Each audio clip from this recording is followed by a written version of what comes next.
My dear children,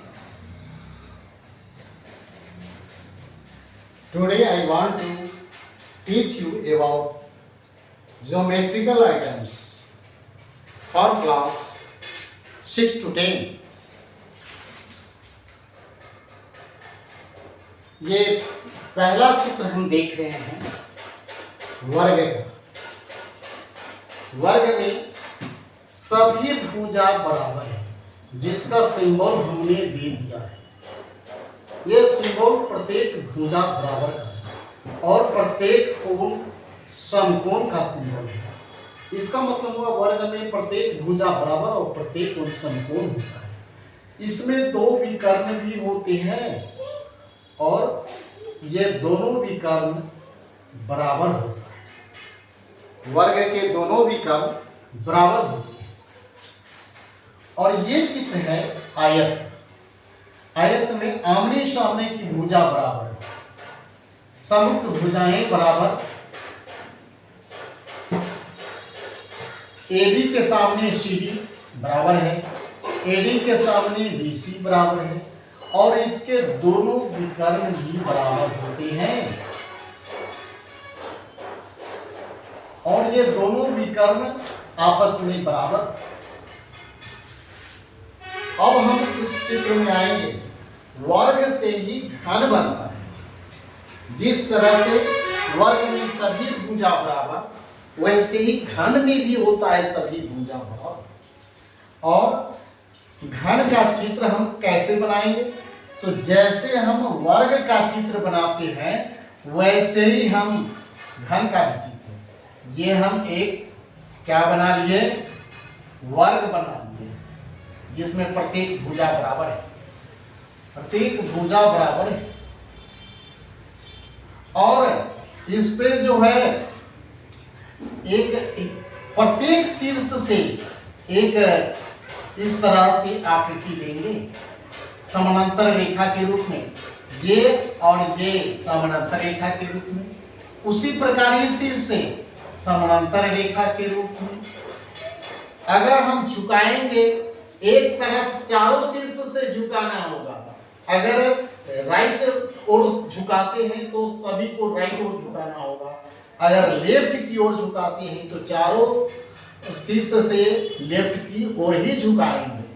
और इसमें सभी को राइट की ओर झुका करके फिर हम ऐसे मिला दिए हम और इस तरह से, और लास्ट में इस पॉइंट से इस पॉइंट को मिलाएं। तीन काम इसमें करना है। वर्ग बनाने के बाद इस प्रत्येक शीर्ष से इस तरह से झुकाएंगे और दूसरी बात क्या करेंगे कि हम प्रत्येक इस शीर्ष से ऐसे मिला देंगे और तीसरी बात इससे इसको मिलाएंगे, इससे इसको मिला देंगे और इस तरह से हमें घन का चित्र बन जाएगा। दूसरी अगला है वह घनाभ। आयत से हम घनाभ की आकृति बनाते हैं। जैसे आयत में ये दोनों आकृति एक, यानी ये दोनों रेखा एक साइड एक तरह का और ये दोनों रेखा एक लंबाई, ये दोनों एक लंबाई, ये दोनों एक लंबाई।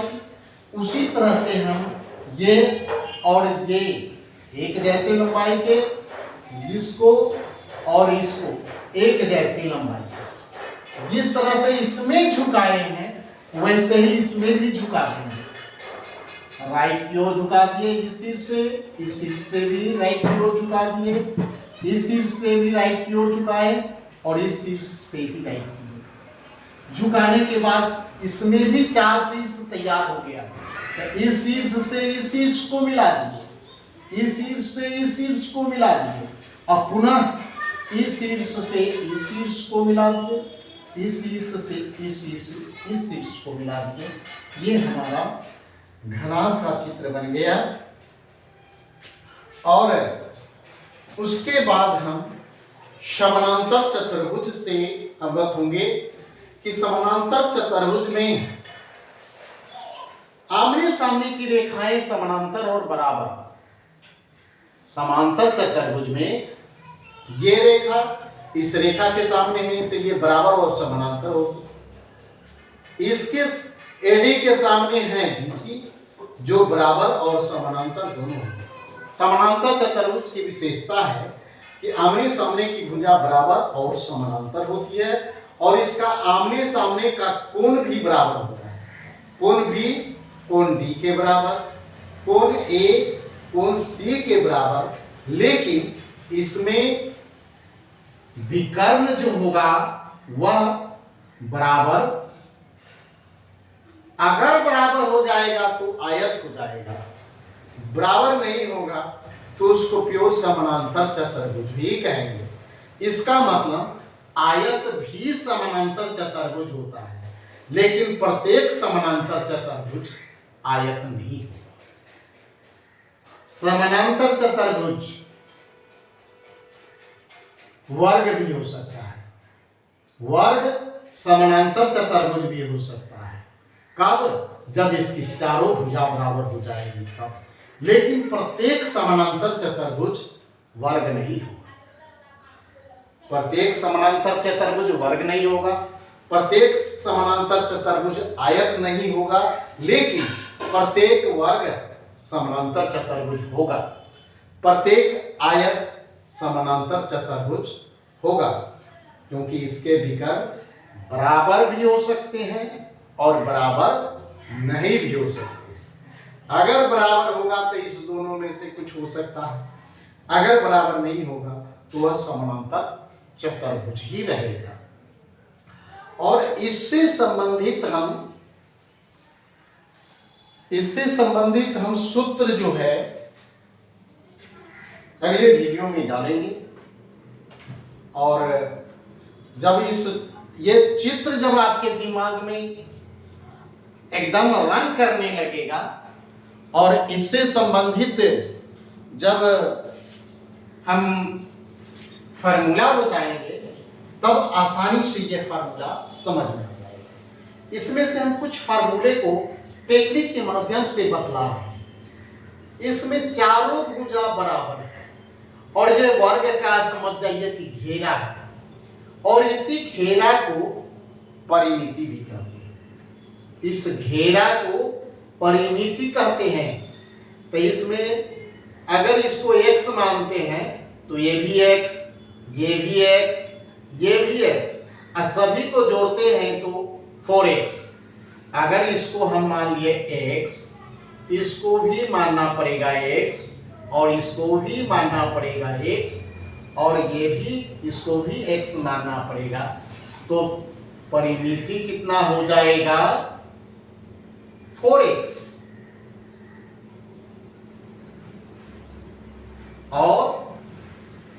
और x क्या है? भुजा है, इसलिए वर्ग के परिमाप या परिमिति बराबर हो जाएगा 4 गुणे भुजा। उसी तरह से आयत का परिमाप भी कर सकते हैं। इसमें भी 4 गो भुजा है, घेरा, इसको भी घेर देंगे तो इसमें 2 लंबाई, 2 देख रहे हैं, चौड़ाई एक जैसा, 2 लंबाई एक जैसा। तो अगर हम इसको मानते हैं x, ये भी x, इसको मानते हैं y, तो इसको भी y। तो इसका मतलब हो गया कि आयत का परिमाप बराबर क्या हो जाएगा? 2 गो x हुआ और 2 y हो गया। अब 2 हम दोनों में हैं तो 2 को कॉमन लिया जाता है और हो गया x प्लस y। 2 गुने ये x को अगर हम लंबाई समझ लेते हैं तो y को हमको चौड़ाई समझना पड़ेगा। तो इसका मतलब हो गया कि फार्मूला हो गया हमको 2 गुने लंबाई जो चौड़ाई। अब उसी तरह से हम समानांतर चतुर्भुज में भी परिमाप निकाल सकते हैं। तो जैसा आयत में है आमने सामने की भुजा बराबर, उसी तरह से समानांतर चतुर्भुज में भी है। मैं भुजा बराबर, तो इसको हम कह सकते हैं कि परिमाप कहें या परिमिति कहें, एक ही बात है।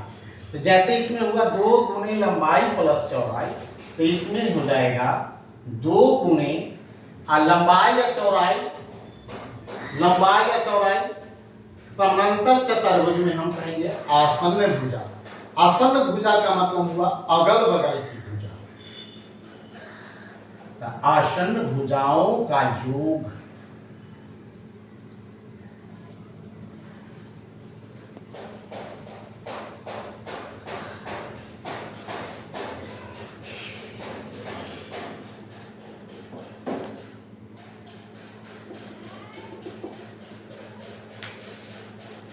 अगले वीडियो में हम डिटेल में सभी फार्मूला को हम अच्छी तरह से समझाते हुए, उसका विस्तृत वर्णन करते हुए बतलाएंगे।